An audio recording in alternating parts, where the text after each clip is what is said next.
12, Israël disparaîtra en 2027. Et pour les théologiens ce processus religieux de destruction d'Israël, cet élément étranger en terre d'islam, va disparaître. Dans Surat Al-Isra, donc le voyage nocturne, Allah Azza wa Jal, en le sens rapproché des versets au début de la sourate, il nous dit que par 2 reprises, les enfants d'Israël vont commettre la corruption sur terre et transgresser de manière excessive. Et que par 2 fois, du coup, Allah va envoyer ses serviteurs pour les combattre, les corriger. Certains savants du tafsir ont dit que la première fois que ça arrivait, ça a été lors de la scission du royaume d'Israël, après la mort de Sulayman alayhi salam, lorsque vous aviez les royaumes mésopotamiens qui sont partis combattre les Israélites, et ça a été la chute du royaume d'Israël. Et que la deuxième fois, ça a été lorsque Omar ibn Khattab, comme Rasulullah alayhi salam l'avait prédit de par la prophétie, que Bayt al-Maqdis appartenait aux musulmans, et bien Omar ibn Khattab est parti accomplir cette prophétie et a récupéré les clés de Bayt al-Maqdis de Jérusalem.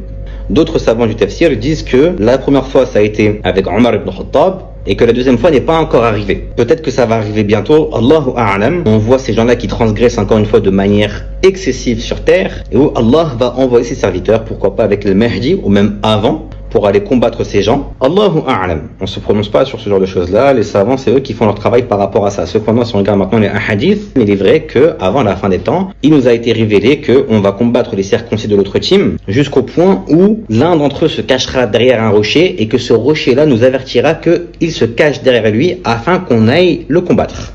Ce qui est sûr, c'est que Jérusalem appartient aux musulmans et elle va être redonnée aux musulmans, que ce soit avec l'arrivée de Al-Mahdi au retour de Isa alayhi salam ou même avant. Et si ça se fait au retour de Isa alayhi salam, ce n'est pas simplement ces gens-là qui vont être vaincus, mais c'est la mécréance de manière globale pendant un certain temps, jusqu'au point où il n'y aura que des musulmans sur terre. Surtout les chrétiens auront accepté le vrai message de Isa alayhi salam et se soumettre à la législation de Muhammad alayhi salam, ou alors que ceux qui auront persisté dans leur mécréance en ayant suivi Ad-Dajjal périssent avec lui.